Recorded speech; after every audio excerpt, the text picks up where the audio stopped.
Welcome to the Acement, everybody. It's time to go behind the funny. This is Scott Higgins. And this is Ace Aceto. And we are experiencing a whole new level of behind the funny tonight. Yes, we are. We're experiencing it. The audience is not yet. So we have to apologize to our guest for having to go through all this stuff where we're doing a video version of it and then that they can't see, that no one's going to see, but we'll definitely have her back. I know she even wore makeup, she said, for tonight, but we're excited to have this guest back. We're even more excited that she can be doing this from the comfort of her own home. Yes. Instead of freezing her ass off in my garage. Yes, that's right. The very first time we were lucky enough to have this wonderfully talented and beautiful woman on our podcast, Ace decided to freeze her out. I didn't decide anything. In her garage, his garage. No, it was when we decided we wanted to be like Mark Maron and do our podcast from the friggin' garage. Yeah, we thought we'd be cool and have a garage podcast. Yeah, guess what? In November, sub-zero temperatures. It got very cold in November, and not thinking that Mark Maron does it in California. Right, we didn't think that through, and I did go to Job Lot and get a space heater, but the space heater for those of you that aren't from New England, Job Lot is a store where they sell stuff that other stores couldn't sell.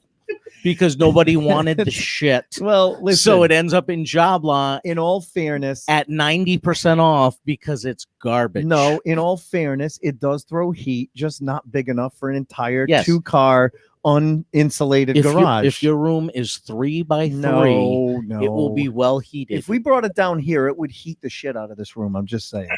Okay. All right. But anyway, so we asked our friend to come back because she's been pretty busy during the pandemic with her own stuff. Yes. And so we said, hey, you know what? Since we're learning how to use the technology that you've been using for a year, that she mastered. She mastered it. It's funny because I felt bad because I asked her and I said, hey, do you think your son could come over and show us some tips? Well, because he produces her show, so I figured he was the guru. We're discounting you altogether. She goes, I'm pretty good at it too, So I said, okay, I'm sorry. Would you come on? So because she's been mastering this technology, and this is something that we're going to be launching soon here on the Behind the Funny podcast, which we haven't announced yet, but maybe we'll announce it at the end of this. Yeah. All right. Yeah. So at the end of the show tonight, we'll announce what's coming. But we wanted to get this person back on, not only to help us with the technology, but also because it has been a few years since she's been on, and she has been very busy. So we want to welcome back to the Behind the Funny podcast, Miss Rhonda Corey. Yay! Thank you so much for coming back on, and more importantly, for showing us all the stuff that your son taught you on StreamYard. I have a brain. I actually was doing this before he was even helping me. I want to thank you for letting me do this in my own house where we have heat.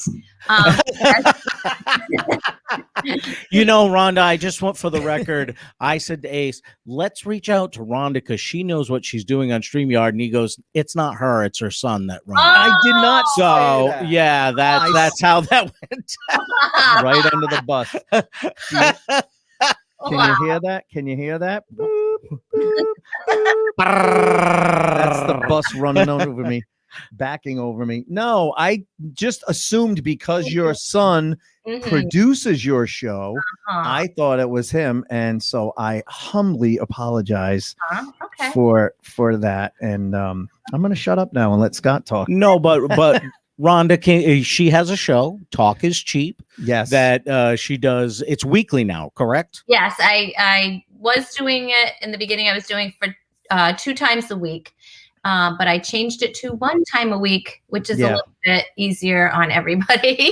A little more manageable to do it that way. I know the feeling. Now, I was doing the cooking show every night during the beginning of the pandemic, and I'm lucky if I do it once every 2 weeks now because it's just time consuming. Well, when you come up with a new idea like that, you're all full of gusto and you're like, oh, this is an awesome idea. I can't wait to do it. And then you get into about, 20 episodes, and you're like, and I you're don't like, really need to do this every day. well, especially when it's something that, like, all right, I like doing this, but I'm not making money and getting paid for it. Yeah. Ace had a refrigerator full of leftovers. He's like, all right, I got no more room for this. Yeah, like I can't cook every night and not finish this shit. So I had to. Now, when did you actually start the show? Like, how long has it been on now? As far as I know, you have 80 something episodes. Right. So I'm going on to, I think, episode 83. Right. But I started in April. Of just under a year. Yeah. And then I'm trying to see what episode I stopped at, doing 2 episodes a week. I stopped at the end of December. I stopped doing 2 a week. So let me see. I actually have. Yeah, because if you think about that, I mean, you're 11 months in, 82 episodes. There's that's a lot. That's a lot of episodes. It's a lot of episodes. So a lot of content. So in January, we hit episode 70, and that was my last Sunday night. And then I went to Tuesdays only after that. Just Tuesdays, yeah. Now, for our listeners, explain the format of your show. Okay, so Talk is Cheap is a live stream show that I stream on Facebook, and also on YouTube. And the replays now are going on a Roku channel, Creative Motion Network, which is really cool. Yeah. Awesome. Yeah, so that's kind of neat. And I started the show because I wanted to do something a little different. I wanted kind of a little variety show where I could invite my comedian friends on. There's so many talented comics that people that I know don't know. So I just wanted to introduce everybody to everybody, if that makes sense. Right. And then I also wanted there to be a portion where there was either a musical guest or maybe someone that could give some kind of useful information, which I call a pro tips segment, So I've had on, wellness experts to coaches, You're a very lovely hairdresser. My hairstylist. Yeah, she was one of my first guests. Because people love tips like that, right? You want to walk away with something as well. And then I wanted to end it with a fun game, because I really think comics, it's mostly comics that are on. I have had speakers as well, but mostly comedians. They are very competitive people. Yes. And so I just love that. And of course they play for the very coveted hand sanitizer. The Rhonda Corey Clean Comedy Hand Sanitizer. That's right. Which I am very upset that my batch of that I got for appearing on her show was used up by other people in my house. I was very upset by that. Looks like you got to be a guest again. Oh yeah, we have to get you another bottle. No, but I watch her show every week. And on Tuesday nights, usually I'm editing our podcast, and a lot of so I'll put on your show. He doesn't really edit. He probably because I don't listens to your show more than edit. I end up lying in my bed watching her show and not editing. So if you want to know why I don't edit, it's because of her. Because of Rhonda's show. So good to know. Good to know. But it's funny you say that about being competitive on the games, Rhonda, because I'm playing along and I'm trying to shoot the answers faster than the guys saying and everything. Because I'm like, yes. Like last night, there was one. She was doing these pictures of food and everything, and I'm like, that's a chocolate chip cookie. Ooh, cookies. I'm shooting the answers in. I'm like, I just beat Jim McHugh. You don't have to tell me, because I don't think there has been a time I've been more pissed off than when I was playing against, I think it might have been Mike Murray and Alex, your son, who produces the show, said that Mike buzzed in first, and I know for a fact I did, and it still pisses me off to this day because he won the contest because of one question, and I had the question, Jerry. Yeah, and you know what? And that's why too we've incorporated an official scorekeeper. We have an official scorekeeper now. And is it Chewy the dog? No, Chewy has his own camera. My dog Chewy has his own Chewy cam. Yes, that's right. And we give him quiet moments before the show. She drugs up her dog before the show. It is not a drug. It is just a little hemp It's is that what it's called? Quiet moments. It's called Quiet Moments. So she goes to the cannabis store. Quiet moments is doggy gummies. Yes. Yeah. Funny. Yeah, doggy gummies. Yeah, we them. And he sleeps usually. I swear it's hysterical. He usually sleeps just through the show, and then he wakes up afterwards. Perfect timing. I'm not even kidding you. It's hilarious, but that's funny. Yeah, but so that's become a part of the show too. Yes, checking on Chewy. Yeah, making sure he's still alive. And then, how old is Chewy? Chewy is 15 years old. Really? Yeah. Wow. Okay. Right. Suddenly checking on Chewy to make sure he's still alive is not funny. All of a sudden, it's just true. Yeah, it's just way too true now. I know. Yeah. But no, he's I love that little puppy. But and the scorekeeper is just, cracks me up. And we obviously hilarious. Unidentified, and the scorekeeper has all these little props and everything, and I'll just catch out of the corner of my eye, and I'll be dying, dying, because they really prepare. I'm not supposed to reveal if it's a male or a female or who it actually is. Sometimes they will reveal themselves to the guests after the show, but for purposes of the show, their pronoun is they. Yes, it's they. Yeah. No, and I think you've done a good job booking a wide array of guests, because like you said, I've been lucky enough to be on twice, and one of the times you had a musical act. I think his last name was Wood. Jonas Wood. Wood. Wow, what he did a musical number, and he sounded incredible. And I was on with Max Docelli. Oh yeah, and I think we did movie titles the night we were on, and I was like smoking Max, and we still had like 3 to go, and I didn't care. I didn't want to just win. I wanted to bury him. I love Max Docelli. I love Max. You pulled a Bill Belichick and you ran up the score. But I was like, it was 50-1, and I still wanted to. I got to get these last 3. Yeah.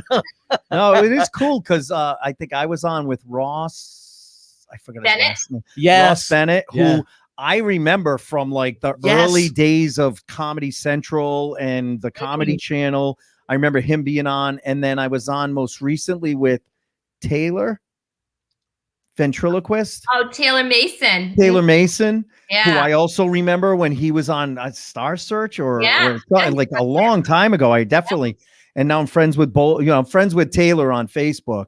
And then of course I've been on with your lovely hairdresser a few times. So you can have me on with her anytime. So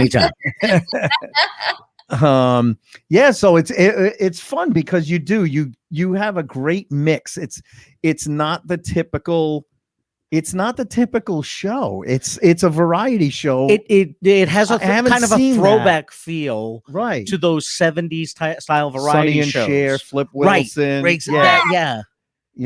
That's what it feels like. So it's a feel good show, but then you have moments like you had someone on last night talking about giving and helping for the homeless people last night. So you're also bringing up some kind of very important issues and ways for people to help and stuff like that as well. So you're not just entertaining, you're informing people as well, which is something that we don't do. We don't inform and we don't help. Yeah, we just hopefully we entertain, but because we're not doing the rest of it. Hopefully. But no, that was very. I mean, what she was talking about, the needs that they have and everything like that. It was really moving. I mean, she's talking about socks, Ace, and I'm sitting at home like, oh my God, I gotta go out and buy a bunch of socks and donate socks, because something as simple that we take for granted. We don't even think of how important it is for these people, and stuff like that. And I just found myself just sitting there, just enthralled, pulled right into her describing this. It was so I like how you cover all these different things and bring these different people in and then help somebody like that. I really enjoy it. Oh, thanks. Yeah, that's what I wanted to do. I wanted to, leave people with, definitely I wanted to create a place on Facebook, because especially when I started the show, everything on Facebook was so negative. Yeah. Just, the whole pandemic, and then the whole political issue, and then the whole racism issue. And so everywhere you'd look, it was just so, like, you could, so I wanted a place where you could just come and just hang out for an hour and just have fun. Yeah. That was the point of it. And introduce everybody to the people that I know. And obviously I've met people that I wouldn't have met, but I got the chance to because of the virtual show. Right. Now, do you book the show yourself? I do. I book the show myself. So how do you decide on, like, how do you find the guests that you don't know? Like, obviously if you reach out to Ace or myself, us, we've worked together, but like some of these other people, like you're talking about that you haven't met before, right. How do you find out about them and reach out to them? Well, maybe I've been friends with them on Facebook. Okay. You end up becoming friends with people just because they're in the same field as you, or maybe somebody referred me to them, like, oh, you should have this person on, or so I usually will reach out via Messenger and just tell them a little bit about the show. I mean, I've had people that have not responded to me at all. So have we. Yep. And I've had people that you have all kinds of different situations. Yeah. Well, listen, we've said it before. We've had flat out no's. We've had I'd rather have someone just say no. Yeah, 100%. I've had some people who have been like, I almost feel like they're talking in circles with me because they're like, oh yeah, that sounds cool. All right, get back to me with some dates. And then you get back with some dates and then they don't get back to you. And then they're like, and then you reach out again and they're like, oh man, totally flaked. I'm sorry. Let's try it again. And, and then there's some people who are like, hey, listen, I have done so many of these friggin' things during the pandemic. I'm zoomed out. I'm podcasted out, but you know what? Reach back out to me in June. And you know what? And so I'll reach back out in June. I've got a board in front of me, on the other side of the office that has, notes and who to reach out in June, who to star, and you just keep trying. Then you have some people that don't answer you at all while they go on other podcasts. Yeah, we actually had someone who said, well, let me think about it. I don't really feel comfortable doing podcasts and I don't do podcasts. And then saw them doing another person's podcast. And I'm like, fuck you. What did I do to you? It's weird. It's a weird dynamic. Especially because it's not like we are not a provocative show. Like we're not a show to play gotcha. We're not a show that brings up like a feud or like tries to get someone, I know. We're not that type. No, we're not confrontational. We just want to have fun with people. We focus on the guests. We want to hear their story and we want to hear some funny stories and have fun. Like you bring on these guests, you let us get to know the guests and you have some fun. Yeah. We're the same thing. If they get into some deep stuff on ours, that's fine, but it's of their choosing. Right. Not we don't bring them there. If they go there naturally and want to go there, fine, we'll go with them. But so it's a weird dynamic. Ace does all the booking on our show. So I was just curious about how you handle that because I'll continue to not edit the show and just put it up as is and let him do the booking. Yeah. You can't take it personally. It is no. It is hard sometimes because you're like, hey, you know what I mean? You're like, what? People just be straight with me. First of all, I'd rather you just give me a no. Yes. Right. Yeah. And honestly, I can respect that. There have been a couple of people who have just said, nah, I really don't do podcasts, or I'm not really, I don't feel comfortable doing them or whatever. And I'm like, that's fine. I tell people up front, this is a very conversational show. It's not like Scott and I have a list of 10 questions we have to get through. It's very wherever it goes. You know what I mean?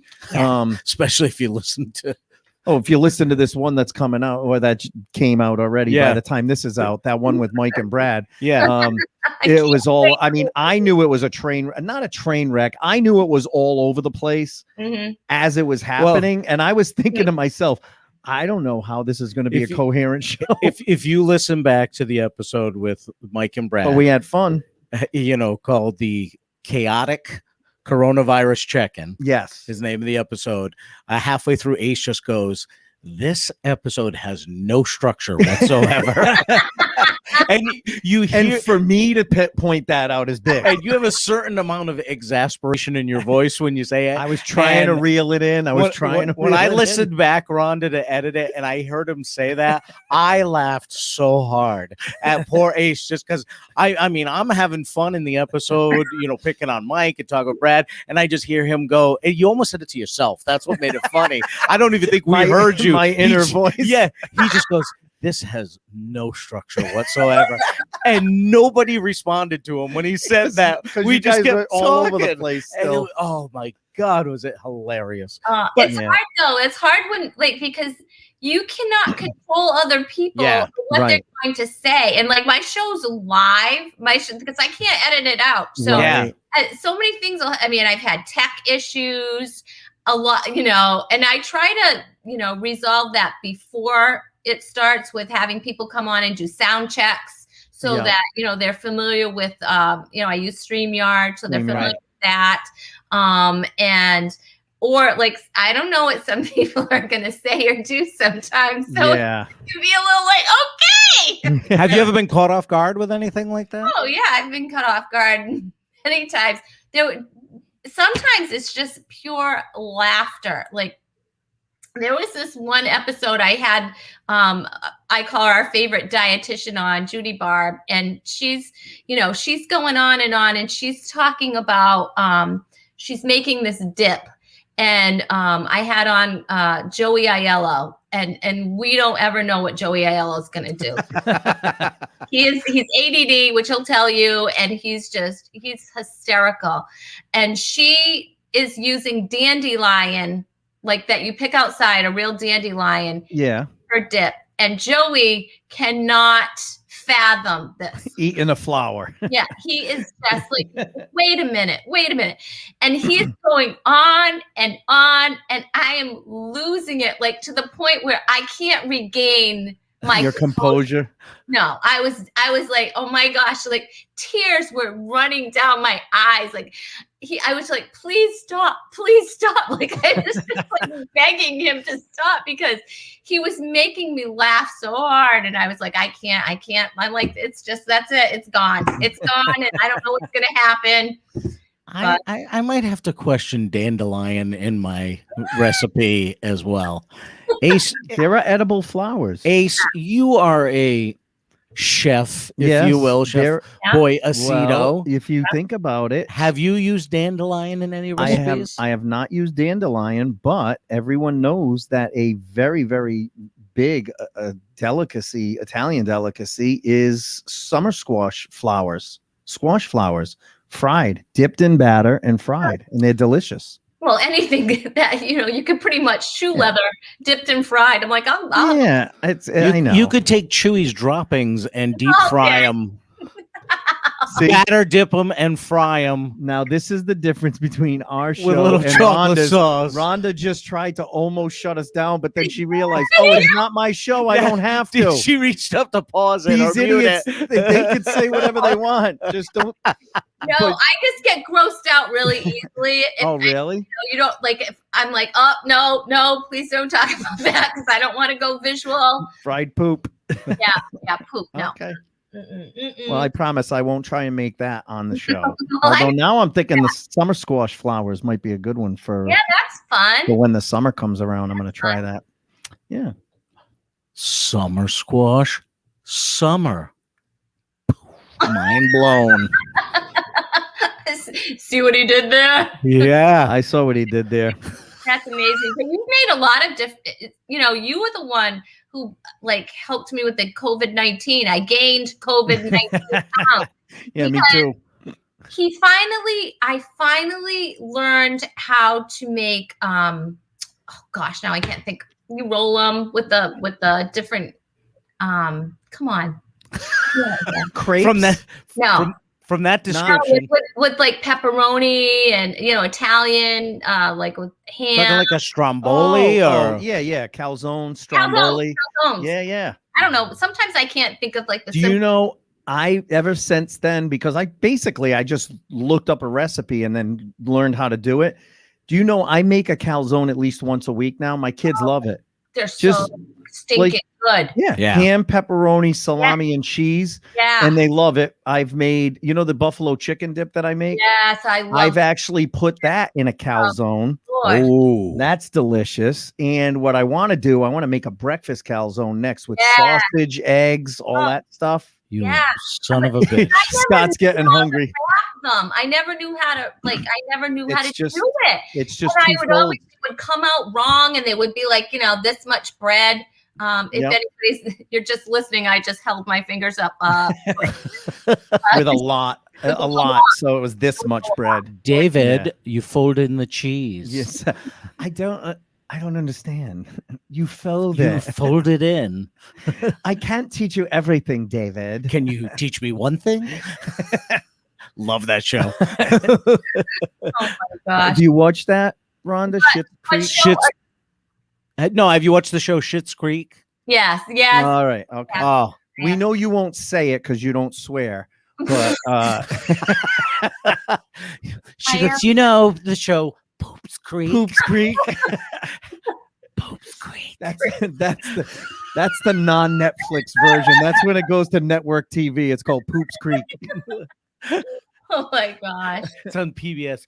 Poops Creek. Yeah. And the mayor's name is Roland Poop. Roland Poop. He's married to Jocelyn Poop. Oh my gosh, you guys, it's funny.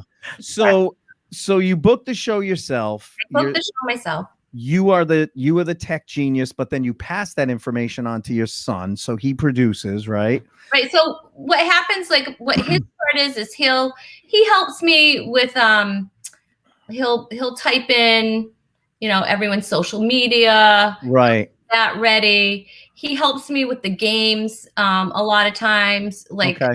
Last night's game, I made everyone hungry. Was called Supersized Supper. I love to think of the names of the games. I think it's more fun than the actual game for me. Well, that's like us with the podcast. We have more fun naming the podcast. Titles. Coming up with the titles half the time.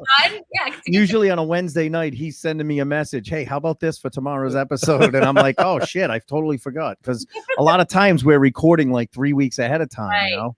Right. But so you did the game last night. Yeah, so the game was basically we just, you know, kind of zoomed in on whatever the food was. I gave the clue whether it was like an appetizer or if it was like something you would order for an entree, or if it was a side dish, or if it was like a dessert. Mm-hmm. So I zoomed in on it. So he did that. Oh, okay. You know, he was the one who did that. So I didn't have to do that because it's a lot to get ready. Right. I do a different game every single week. I have to think of it, and I really try to create it so that it's friendly to whoever my guests are on, because I never want to put my guests in a position where they feel embarrassed or stupid. Right. I always try to make sure it's something that, you know, either they're comfortable with. So if it's, I think like, was it with you and Max that we had the toys, Scott? That's what it was. Yeah. We did the toys. That was a lot of fun. Toys and stuff, you know. But I want to do that same game with, you know, somebody who's in their 30s who's not going to know the older toys or whatever. Right. She did those old toys from like the 70s and stuff like that. And I think the first one was Rock'em Sock'em Robots. Yeah. If I remember correctly. That was my favorite. Oh yeah. So like, you know, cool. I try to make sure that I, you know, I find out a little bit about, you know, are you into movies? Are you into sitcoms? You know, Candy, like I've done games with Candy. Or if you are you a word game person? Because I like to make up those games too. But I try to do it every single week. And doing 2 games a week was like a lot. 2 shows. 2 shows and 2 games. But it was fun because I had nothing else to do because all I did was sit home. Right. You know, but once life started coming back, you had to cut back, right? She does what they call show prep. Yeah.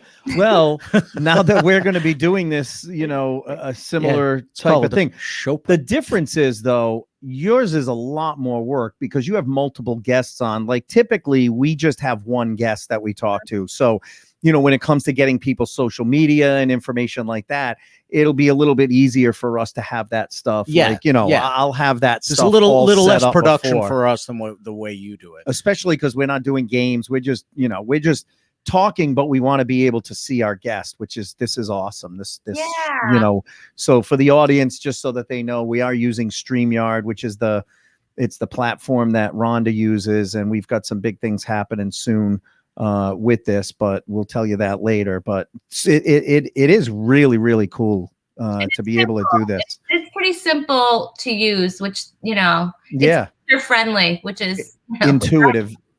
Yeah, it's very intuitive to use. Yeah, which is good because you think about it, we were kind of the first generation to start using any type of computer stuff, because when I was in high school, we still had typing class. Yeah. I learned how to type on an actual typewriter in 10th grade. Did you have an electric? Because for me, typing 2 was the electric typewriter.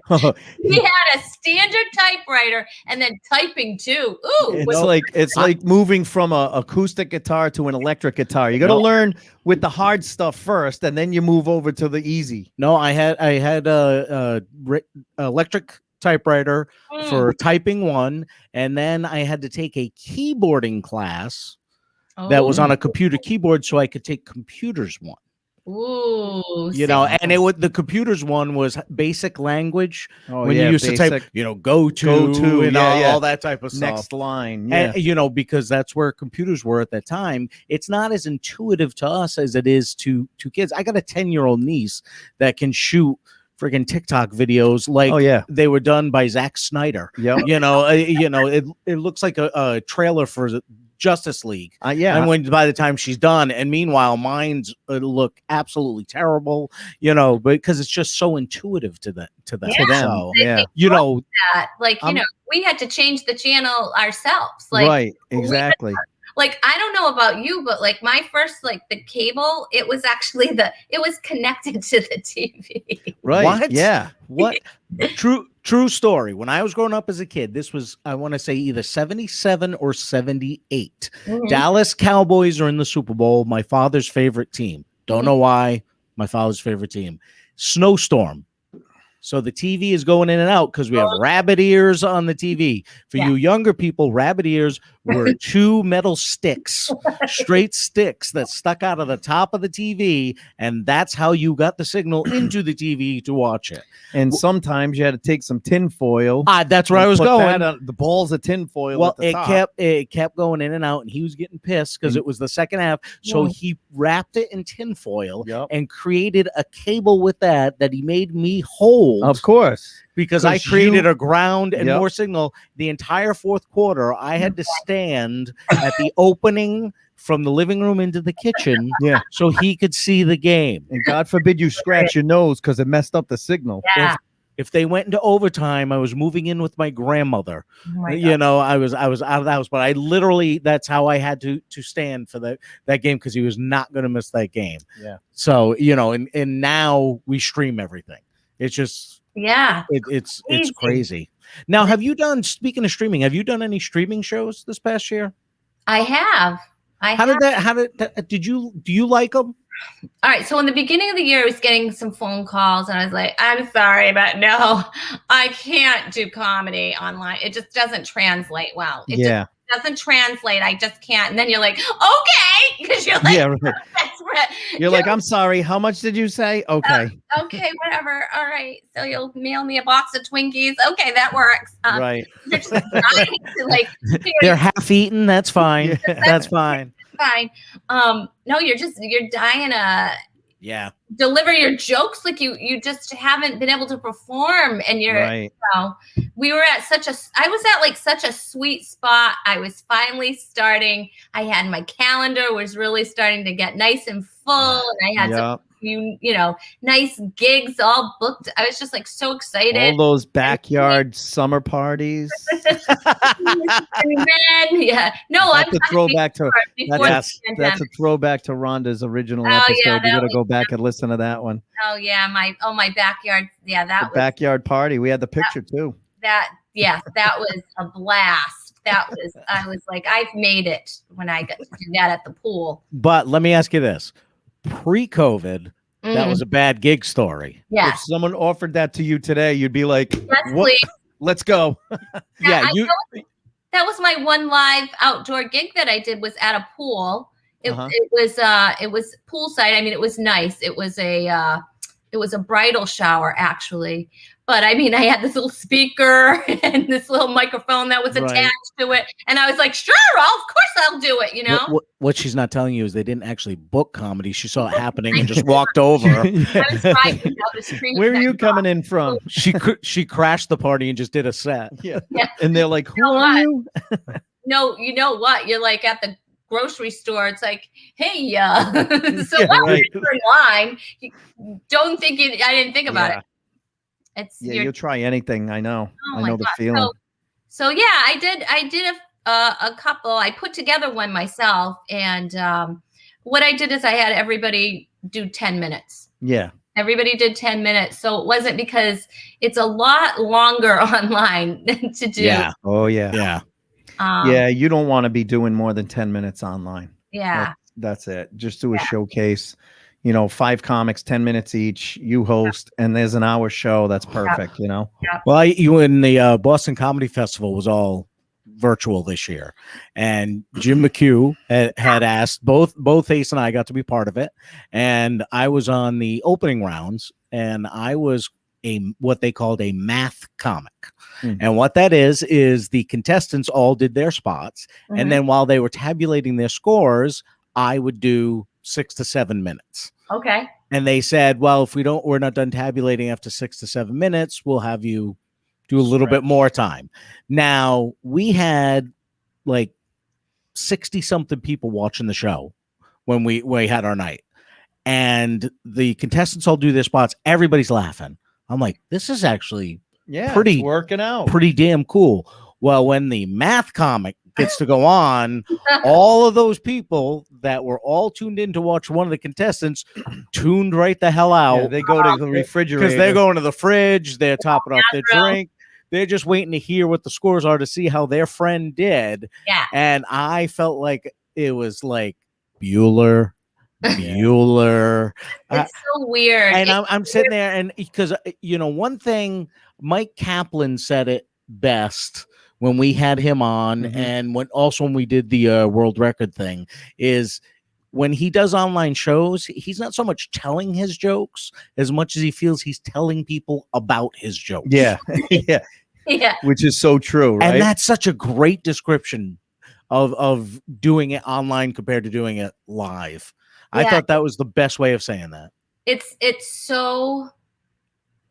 just so weird because your timing is so off, and then you hear whatever, because it's so weird online with the laughs that you're hearing, because you can, especially like on a Zoom thing, because you're only hearing some of them. If they do laugh, you're hearing it delayed a little bit, and you're off. And I actually wore a headset for one of the shows, and I didn't realize it, but I was getting laughs, but not consistent laughs. And it wasn't until after that Helen, Jim's sister, who really runs the festival, said that I was cutting out. So my mic kept cutting out. So people were trying to follow along, and I was getting laughs when they could hear a whole joke. Okay.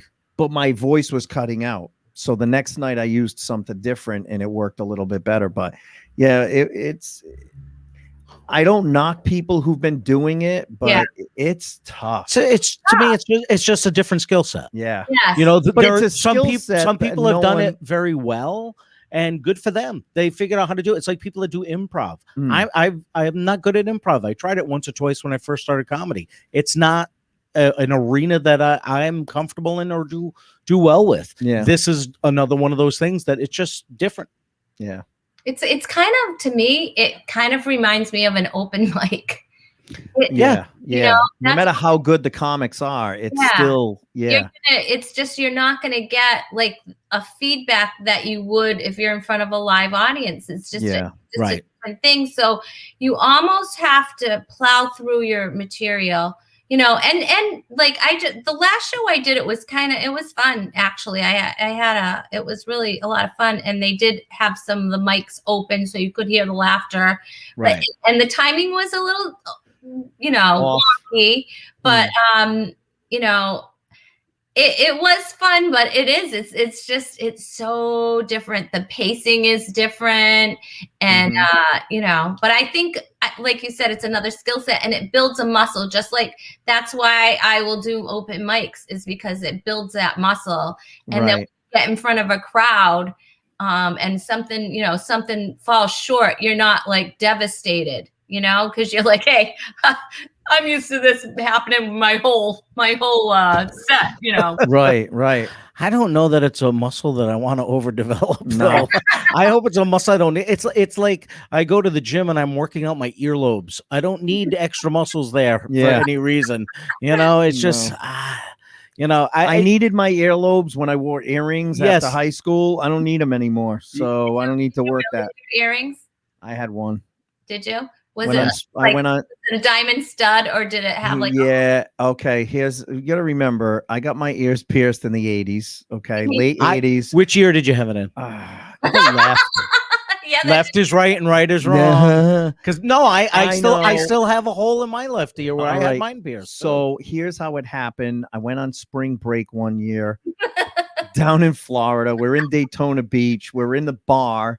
And guess what? The Clears people were in the bar, evidently, because they had a woman there with the gun and the seat. And she was a hot girl, wasn't she, Ace? Of course she was. She was a hot girl. So my friend and I how many stories of letting someone pierce you in a bar started with this ugly girl came up to me? No. We were getting a drink and the girl goes, "Hey, do you want your ears pierced?" We were like, "How much?" She was like, $10. We're like, okay. So we sat in the chair and she popped us with the stud and for Claire's. yeah, exactly. I just said Claire's just because that's where these two everyone guys gets on it. spring break. We are totally going to Claire's. Yeah. Before I hit the beach, I gotta hit a Claire's. So it was in the club, and then we came back, and then the problem was, so this is when I first started doing comedy. I'm almost embarrassed to say this. I had a smiley face. You know the smiley face? I had a smiley face earring. And I actually, here's the worst one. I had a chain. It was a gold chain that went in one side, back around, and looped in the back. Yeah, stop rubbing your head. I can't look at you right now. I probably still have it somewhere. Do you have any pictures? Like, because I would love my first headshot. If you look really closely, I have the smiley face in my ear. I need to see that. I need to see that, please. Okay, please. I'll dig that out. And actually, see the caricature? I'm not turning around. The caricature right there on the wall has it on there. All kinds of things in that basement. Yes. I'm very. This is like Herbert on Family Guy's basement. All of a sudden, hey, come do your podcast down here. Come and see me down here. You do my podcast. I did my piercing myself when I was in junior in high school, because this girl I had a crush on said she loved when a guy wears an earring. All comes down to women. So I went home that night and I put 2 ice cubes against my earlobe, held it, and then took a sewing needle and poked it right through, and took one of my sister's diamond earrings and put it in. That was after he watched that scene in Greece where they all pierce each other's ears. That's a true story. I stuck the needle right through my ear into the ice cube and kind of spun it around, popped it out, and then put the ear. Is that why there's a piece of your ear missing? Yes, that's why it never healed properly, and there's still a gaping hole in my ear. Do you want to hear a story about doing something stupid for a woman? Yes, I would love to. I know what this is. I would like to hear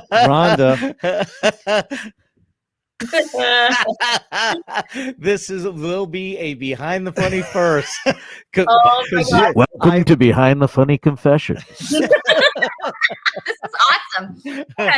So before I got married, my ex-wife told me she thought it was so sexy when a guy had pierced nipples. No. And so yes, we have a winner.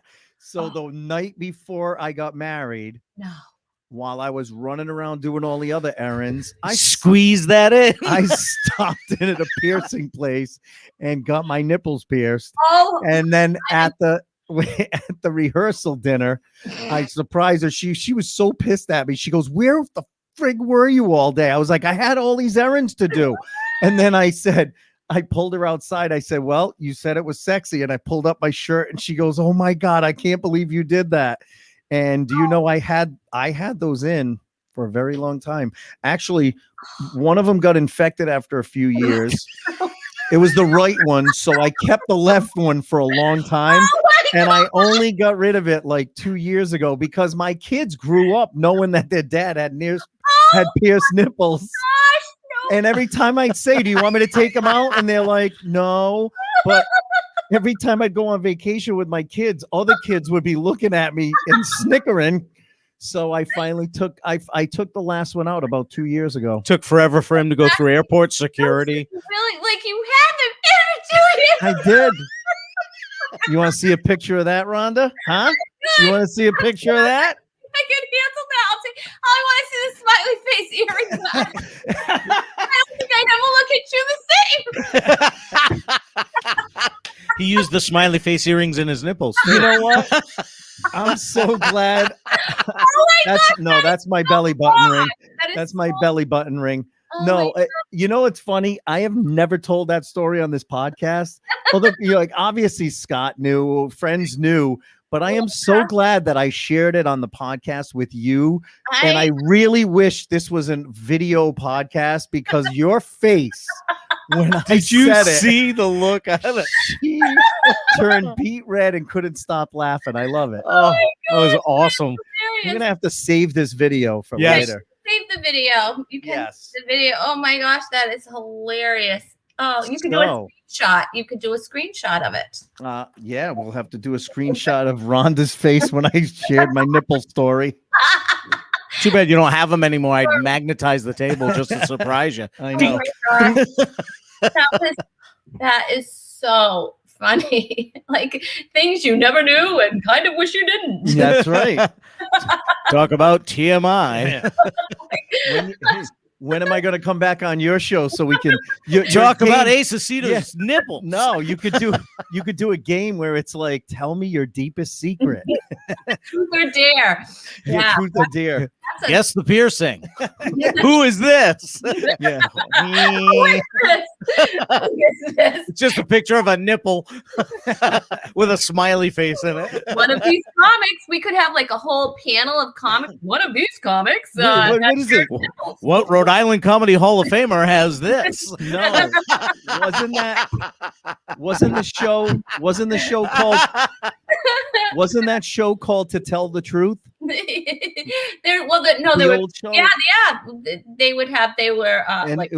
They would tell like certain truths and certain lies, and the guest had to guess which one was the truth. Which one was the truth? Which was telling? Or was the lie? Yeah, they would say like, I'm Ace Aceto. She can't stop laughing.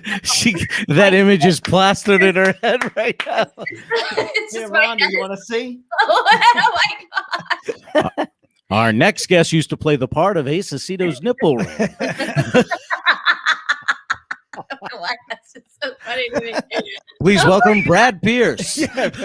Brad Pierce. Yeah, I used to hang out with Ace Aceto on his nipples. Brad Pierce-ing. Bum. Yeah. Oh my gosh. Oh, that's really. So, wow. That is, how do we follow that, Rhonda? I don't know. She's speechless. Do you we normally, and I know we had you on before and you talked about your funny bad gig. Have you had any funny bad gigs since then? Funny bad gigs since. Like that one of those gigs that, think about that outdoor party. It's that gig that made you want to quit comedy, but then the further away you got from it, you started telling it as a funny gig story that you can share with us. Let's see.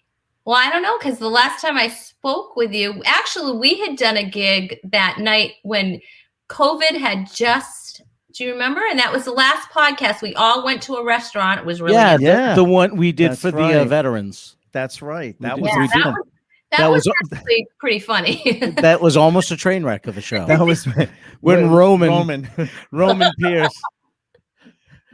Pierce tested the waters. Yeah, he took the bullet for everyone else on what the language barrier was going to be. Yeah. He was like Quint and Jaws getting his legs bitten off, and all of us were like, "I'm just gonna hang on to this pole right here." Oh my gosh, that was a fun we were night. just like finding out about COVID, and remember, it was like nobody wanted to shake anybody's hand. We're like, oh, whatever, you know what I mean? Right. Yeah, no, that was right. That was the first week of March. It was on Wednesday, the first week of March, and we went into shutdown by like the second or third week. Like a week or two later is when everything kind of really broke. I had more. I had one gig after that, and it was the one, Ace, you had called me because somebody got their wires crossed or something, and I'm pretty sure. Oh yeah. Doing a show. Was it for the cheerleaders? Was it the fundraiser for the cheerleaders? With Steve Bjork and Steve Bjork. Steve Bjork. As Mike Have Mully you ever would worked say. with Steve Bjork? That guy is so funny. He's so funny. Steve Bjork is a rock star. He's the rock star. It's it was for rock star cheerleading. Yeah. And the person that I had hired had double booked, and I have never used this person again, nor will I, because, and I'll tell you after. Yeah, that's fine. But it was one of those deals where it was, like I not only needed someone to host the show, I was doing another show somewhere else. So I needed someone who could set up, because it was a funny for fun show. Right. I needed someone who could set up the stage, lighting, sound, and all that stuff. And I hired someone who does that. And they ended up saying, "Oh, I'm so sorry. I forgot I was double booked." And the show they were on, I know for a fact there was no way they were getting paid what they were getting paid on my show, because I was giving them extra to run the show. Right. And I felt so bad because I'm like, all right, who can I get that's going to be funny? That's going to be funny in front of parents, like cheerleading parents. And I'm like, Rhonda, can you do this show? I was literally, what was I calling you at like 5 o'clock and the show was at 8? Or it might have even been later. It was later. I know I had to I went threw on some clothes and makeup and just ran out and just went. That's right. It might have even been. I was on the phone with you at 6 or 6:30. It was last minute. I was like, sure, because I was like, you were like, I just got in my pajamas. It was like a Saturday night. And she's like, oh, I just got in my pajamas. I go, oh my God, Rhonda, I would appreciate it so much. I really am in a bind because I couldn't, all I needed was for someone to open it. I could have, I could have had everyone tag team or, whatever you were comfortable with. But the key was originally I really needed someone to set up, but then I had it set up and I was going to open it. But then as time was getting closer to the start time, they weren't ready to start. It wasn't going to start on time. It was supposed to start at like 8. And here it was like, 7:30. And they're like, yeah, we're probably going to start it at like 8:15, 8:20. I had to get to Fall River for Tom Stewart because that was it was March 8th of last year. Yep. Because my show with Tom Stewart was the last show that I did in an indoor venue. Yeah. Pre-pandemic. So yeah, you saved my butt that day. No. See, I cleaned up my language for you too. Wow. That's awesome. How fucking cool is that? That must be your chest. You should. She can't get my nipples out of her head. Look, I'm even rubbing them. You should be an extra on Poops Creek. Poops Creek. That's right. Me and my potty mouth. You could be like the assistant mayor on Poops Creek. Yeah. Rolling poop. Yeah, so no, I can't. I'm not sure if I have well, I know we haven't really worked that much since, so to say that there's another one, like all of them. Once you do one backyard party, it pretty much fills your shitty gig. Well, and that made our famous list of it's a bad gig when was the backyard barbecue, backyard party, because No one wants to sit and listen. Oh, that was so funny. Kids walking across, like, I want to go in the pool. You know what I mean? Yeah. Who's this lady? Why is she talking? I was with Brad Pierce. Yep. And Howie Mason. And Howie. Oh yeah, that's a great show. That is a good show. Those people don't know what they missed. I know. They were too busy trying to do dives off the diving board, cannonball contests. I early in my career got booked to do a show one time where I was hosting, and it was a backyard party, and they wanted us to stand. It was around a pool, and they wanted us to stand on the diving board to do our show. Comedy. Oh yeah. What could go wrong if I accidentally fall in with a fucking electrical cord? Okay, you want me to stand on the diving board to do my show while you drunken assholes are out here. Awesome. Someone is going to bounce the board, push me in. Yeah. I know it's going to happen. Yeah. And I'm like, no, I'm not doing that. Yeah, I'll stand on that end on the concrete that is permanently attached to the ground, but I'm not standing on the diving board. Well, that way you could walk out and everyone will see you better. Yeah, okay. You just made me the captain on the Titanic. Thank you. That's not happening. No, I'm not doing that. You slip and fall, you're frying yourself. I know. My gosh, ridiculous. With a microphone in your hand. Okay, I'll tell you what. You go lay in your bathtub with your radio and listen for me. How's that? Do me a favor. Can you go make me some toast in the shower? Yeah, and then we'll talk about it. Yeah, then we'll talk about it. Great idea. Because we could just do this anywhere. Yeah, and everything. Yeah, what's comedy and electrocution? It goes well together. Oh my gosh, Jesus, scary. Do you guys have anything coming up? Well, I'm starting to get a few things. So I have 3 shows over the next couple of months, one each month. Yeah, coming. So it seems like things are starting to come together again, which is good. I just had a couple of shows up in New Hampshire for Rob Steen. He does. There's a theater chain in southern New Hampshire called Chunky Cinema, and it's like a small theater chain. They serve soup when you go watch the movie. Yeah. But what they do, good try. But what they do is they have, they have one of the theaters set up for comedy. And so I did a couple of shows. I opened a show in Nashua and closed a show in Pelham. And I think I'm back there in May. And then in August, I'm up at there in Manchester. So little by little, but honestly, we've been focusing mostly on the podcast lately, just trying to grow it. And I gotta say, I mean, here we are, we're recording this on the 3rd week of March, and we have already surpassed, November, December, January, and February numbers for downloads.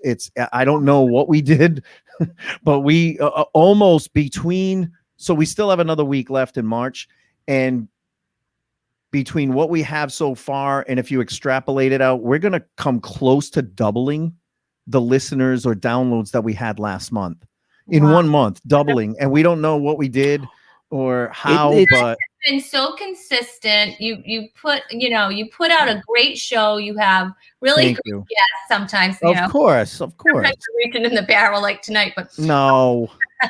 But no, you you ask great questions and you have a lot of fun and you've been consistent. So I mean, people are catching on. So thank you. We appreciate that. And what we're doing now is, since we're wrapping up, we'll tell the audience this. The reason why we're on this format tonight with Rhonda, even though you're not going to see Rhonda, well, eventually we can put it on. We're going to have her back on when it's live. But we have been, so we did a thing, a world record of comedy streaming event about 2 months ago for some comics in New York and New Jersey that we knew. And through that, they talked about how they had started a channel on this format called Twitch.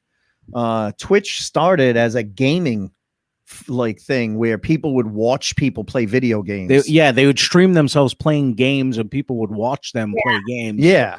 I totally don't get that. I don't get it either. But then it was hugely popular though. I know. hugely popular. But what started happening was then musicians started going onto Twitch and comedians started going onto Twitch. And so these guys started a podcast that they do on Twitch called Drinks, Jokes, and Storytelling. And that's how they started the whole world record, thing. They said, hey, why don't we just do one of these things for 4 days and break the Guinness Book of World Records, and we'll have a bunch of people come on. And so Scott and I and some other people Mike Murray was on, and Brad Pierce, we were on that show. And then we started talking to them, and they said, we're thinking of starting our own. We have a channel on Twitch, so we're going to kind of make it almost like a little mini network, where we love to have friends of ours come on who have podcasts and, have a certain time. So we learned StreamYard. The reason why we, reached out to you to learn StreamYard was because it is a live, thing. So moving forward very soon, we're going to be offering to our guests or to our audience the ability to watch us actually record Behind the Funny live on a certain night at a certain time every week. And then if you don't get to catch it live, it's still going to come out 2 or 3 weeks later, like it always has, but in all the audio formats that we've already been putting it out on. But this is just one more way to get the podcast.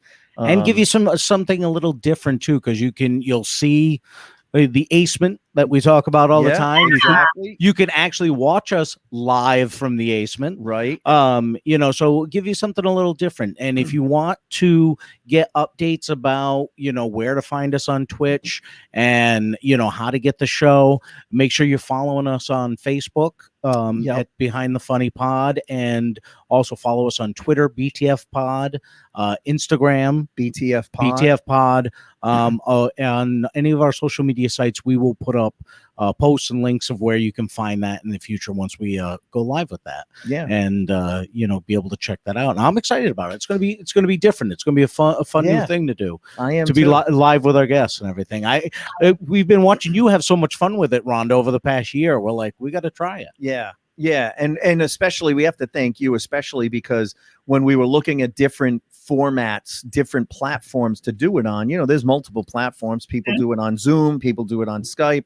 But you really showed us how intuitive and how good this platform StreamYard is. And, it's really easy to use. And we think we're going to be able to put out some really good content as a result. And that's, I have to thank you for that, because you really, your show is done on StreamYard. So please, for our audience, please check out Rhonda's show. It's every Tuesday night, 7:30 Eastern Standard Time, and they get it through Facebook only.